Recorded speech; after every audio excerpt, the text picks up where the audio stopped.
Hi, this is Cesar Sanchez with Matilti Web Design, and today I'm going to walk you through how to purchase a domain, a URL address for your Squarespace website.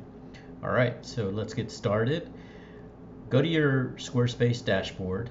In your Squarespace dashboard, click on your website. So in this case, I'm going to use this Zapata Roofing, my construction template. Once you're in, there are two options to get to the domains and email section of the website. The first option is to hit the forward slash button, which is just next to the shift key and the question mark. It'll look like a question mark and a forward slash. That's the button. So hit that. And then just type in domain. And you can choose this first option, and it will take you to the field where you can register your domain.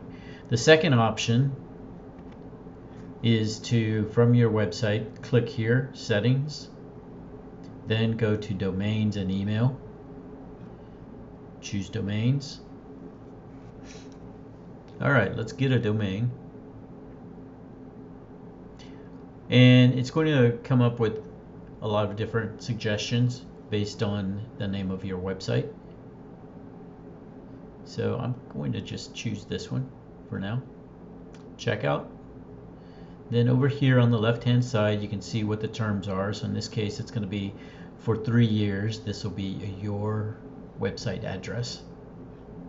Meanwhile, over on the right side you can see what the payment would be for those next 3 years. Enter your credit card information, and then once that is complete, then the domain will be purchased and issued to you, and then just let your website designer know that that task is completed, and then I'll be able to hop into the dashboard and continue with configuring the website and obviously assigning the domain to your website. Okay, if you have any questions, let me know. This is Cesar Sanchez with Matilti Web Design. Thank you.